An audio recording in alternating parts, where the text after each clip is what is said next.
Hi, I'm Marty Nemko. The Erasure of Men. Open your eyes and you will see. First, men, especially white and Asian men, had a strike against them in jobs and college admission. Then it seemed like two strikes. Now, men are largely being erased. Take Google images. Unless the portrayal is of a doofus or a miscreant, you'll rarely see a man, at least a white man. For example, search Google images on the term scientist, and a white man is as rare as a tightwad in a Mercedes dealership. Conversely, try the word sleazy. There, men, at least white men, are aplenty.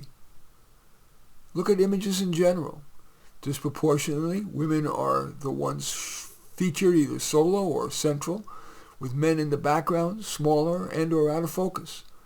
Open your eyes and you will see. Watch any movie, TV, comedy, or drama, or read any fiction, and you'll see that overwhelmingly, men, at least, again, white men, are dunces, monsters, or erased, off-screen because they're dead. The screenwriter wrote them as dead, or in jail, or have Alzheimer's, or some such. Rather than my cherry-picking examples, one could find examples to support even astrology. I ask you, unvarnished, merely to open your eyes, check it out for yourself, and you will see. Watch any commercial. How often does a man, especially a white man, show the woman the right way? Rarely. The reverse? Almost always. Open your eyes and you will see. Where the erasure is literal is in healthcare. Here I need to provide citations, because radicals and their complicit media have buried the facts in favor of unsupported contentions that women's health is shortchanged.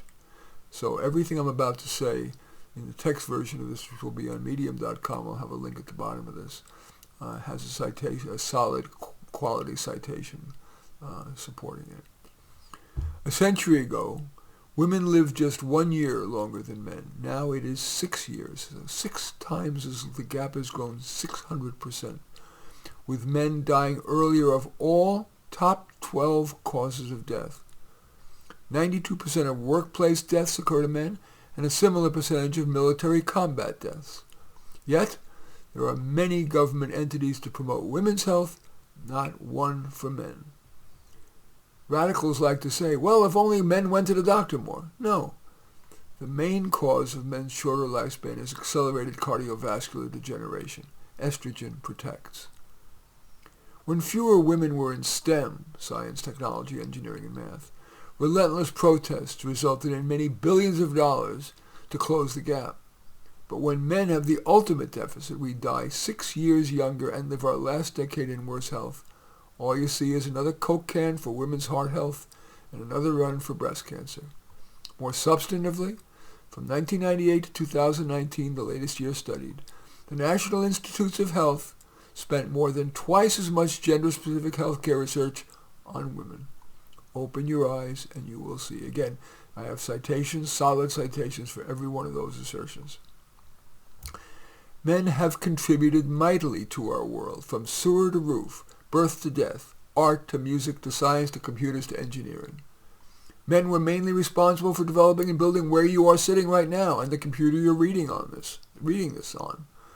Men even invented the birth control pill and the disposable tampon.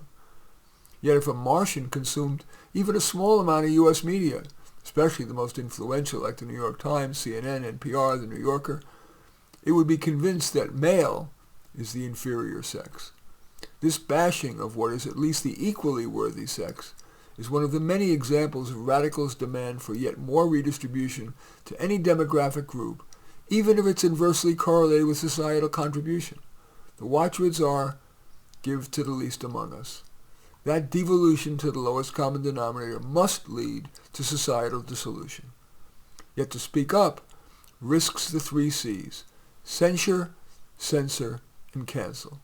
That's true whether you're attempting to create content for the mainstream media or even with friends. Open your eyes and you will see. Anyway, that's the Erasure of Men subtitle, Open Your Eyes and You Will See. As usual, I welcome your thumbs up and accept your thumbs down. I always look forward to your comments and especially like it if you hit the share button below. Share on your social media so that my efforts can have broader impact. And I am flattered if you choose to subscribe to my channel, and certainly would welcome you taking a look at any of my 35 books. Probably the most relevant to this is A Dose of Reality, but all 35 are on Amazon. In any event, I thank you for watching. I am Marty Nemko.